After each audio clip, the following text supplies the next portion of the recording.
السلام علیکم ورحمۃ اللہ وبرکاتہ۔ میرے پیارے آقا علیہ الصلوۃ والتسلیم کے پیارے دیوانوں، خاتون جنت حضرت فاطمۃ الزہرا رضی اللہ عنہا کی کنیزوں، سچی حکایات کے درس نمبر 142 ایپیسوڈ نمبر 142 میں آپ تمام کا استقبال ہے۔ الصلاۃ والسلام علیک یا رسول اللہ، الصلاۃ والسلام علیک یا حبیب اللہ، الصلاۃ والسلام علیک یا نبی اللہ، وعلی آلک واصحابک یا نور اللہ، صلی اللہ تعالی علیہ وسلم۔ میرے پیارے آقا علیہ الصلوۃ والتسلیم کے پیارے دیوانوں، خاتون جنت حضرت فاطمۃ الزہرا رضی اللہ عنہا کی کنیزوں، ہم اور آپ سچی حکایات کے 8ویں باب سے اولیاء اکرام کے تعلق سے حکایات سماعت کر رہے ہیں۔ سیدنا اویس قرنی رضی اللہ تعالیٰ عنہ اور خواجہ حسن بصری رحمۃ اللہ علیہ کے تعلق سے ہم نے اور آپ نے حکایات سماعت کی۔ اب آئیے آگے سنتے ہیں۔ حکایت نمبر 418۔ حبیب اجمی رحمۃ اللہ علیہ۔ حضرت حبیب اجمی رحمۃ اللہ علیہ شروع میں بڑے مالدار تھے، اپنا مال سود پر بصرہ والوں کو دیا کرتے تھے۔ ہر روز اپنے لین دین کے تقاضے کے لیے آپ جایا کرتے تھے، جب تک جن سے کچھ لینا ہوتا وصول نہ کر لیتے نہ لوٹتے تھے۔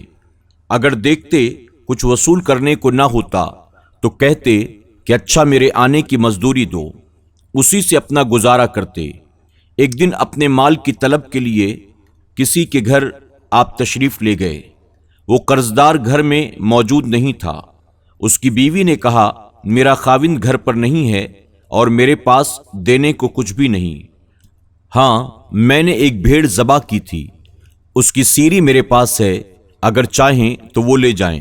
آپ نے کہا، اچھا وہی دے دو۔ چنانچہ اس عورت نے وہ گردن آپ کو دے دی۔ آپ وہ سیری لے کر اپنے گھر آئے اور بیوی سے کہا، یہ سیری سود میں آئی ہے، اسے پکاؤ۔ بیوی نے کہا کہ روٹیاں اور لکڑیاں بھی نہیں ہیں۔ آپ نے کہا، میں ابھی جا کر روٹیاں اور لکڑیاں بھی سود میں لاتا ہوں۔ چنانچہ گئے اور اسی طرح روٹیاں اور لکڑیاں بھی سود میں لے آئے۔ بیوی نے ہانڈی چڑھائی، جب وہ پک گئی تو چاہا کہ پیالے میں نکالیں کہ ایک سائل نے دروازے پر آ کر سوال کیا اور راہ خدا میں کچھ مانگا۔ حبیب کہنے لگے، واپس ہو جاؤ، اس لیے کہ تجھے جو کچھ ہم دیں گے اس سے تو امیر نہ ہو جائے گا، مگر ہم فقیر ہو جائیں گے۔ سائل واپس چلا گیا۔ حضرت حبیب کی بیوی نے ڈوئی ہانڈی میں ڈالی تو کیا دیکھتی ہیں کہ اس میں سارا کا سارا خون ہے۔ اپنے خاوند کو بلایا اور دکھا کر کہنے لگی، یہ دیکھیے، یہ آپ کی بدبختی کی وجہ سے کیا ہو گیا۔ حضرت حبیب نے جب یہ حال دیکھا تو دل پر کچھ ایسا اثر ہوا کہ فوراً ہی آپ کے حالات بدل گئے۔ کہنے لگے، اے میری بیوی، تو گواہ رہے، میں نے آج کے بعد ہر برے کام سے توبہ کر لی۔ پھر آپ باہر نکلے تاکہ قرضداروں سے اپنا مال واپس لیں اور پھر کبھی سود پر نہ چلائیں۔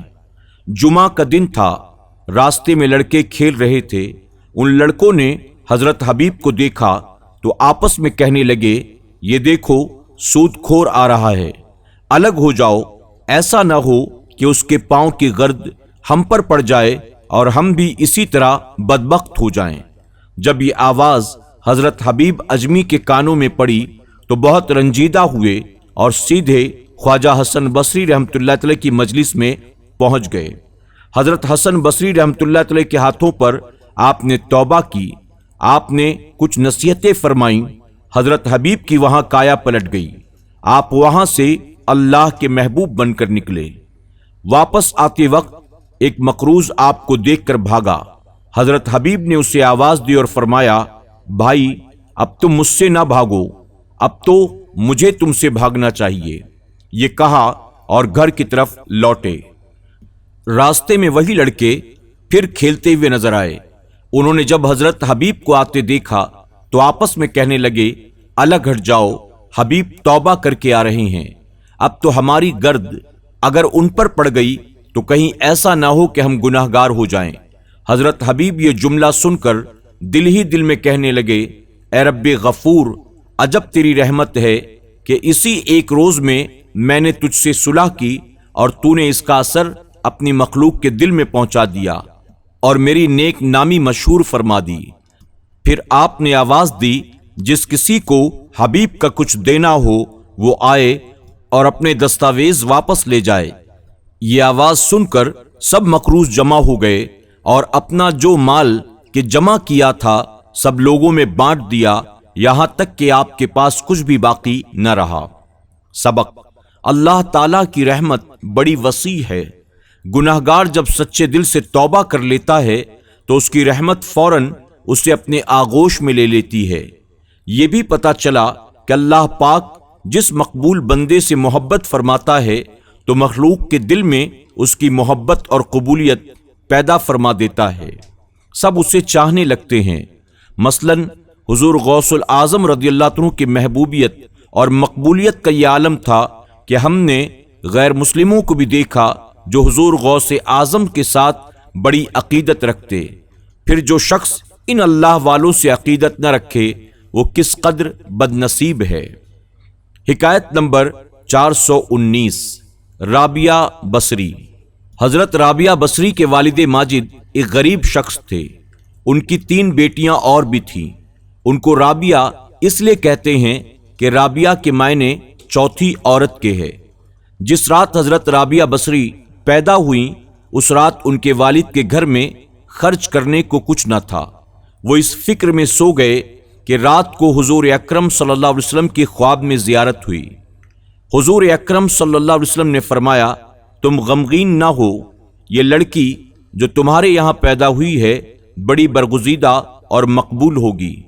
تم صبح امیر بصرہ کے پاس جاؤ اور ایک کاغذ پر میری طرف سے یہ لکھ کر اسے پہنچا دو کہ ہر رات تم جو حضور اکرم صلی اللہ علیہ وسلم پر 100 بار درود شریف بھیجتے ہو اور جمعہ کی رات کو 400 بار، اس جمعہ کی رات کو جو گزر چکی ہے تم درود شریف پڑھنا بھول گئے، اس کے عوض میں 400 دینار بطور کفارہ اس شخص کو دے دو۔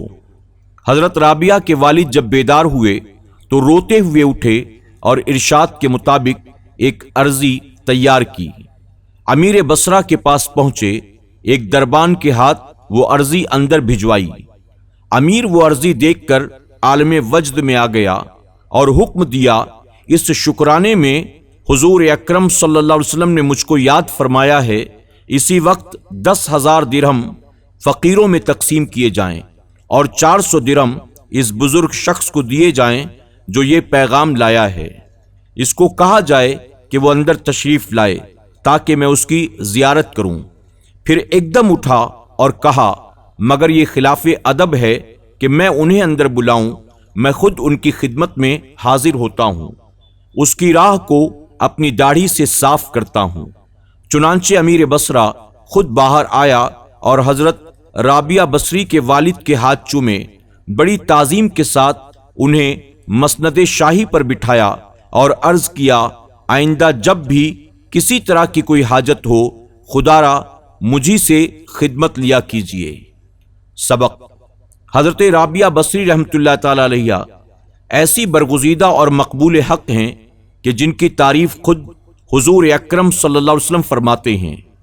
یہ بھی معلوم ہوا کہ اللہ کے مقبولوں کے قدم سے گھر میں برکتوں اور رحمتوں کا نزول ہونے لگتا ہے۔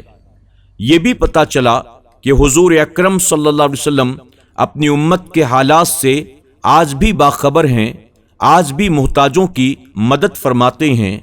یہ بھی معلوم ہوا کہ درود شریف پڑھنے کی بہت برکتیں ہیں۔ حضور اکرم صلی اللہ علیہ وسلم درود شریف پڑھنے والے کو جانتے ہیں، پھر وہ چاہے کہیں بھی ہو۔ یہ بھی جانتے ہیں کہ اس نے کتنا درود شریف پڑھا ہے۔ گویا ہمارے حضور صلی اللہ علیہ وسلم سے کوئی بات پوشیدہ نہیں ہے۔ پھر اگر کوئی شخص حضور اکرم صلی اللہ علیہ وسلم کے علم میں کلام کرے تو وہ خود کس قدر جاہل ہے۔ میرے پیارے آقا علیہ الصلوۃ والتسلیم کے پیارے دیوانوں، خاتون جنت حضرت فاطمۃ الزہرا رضی اللہ عنہ کی کنیزوں۔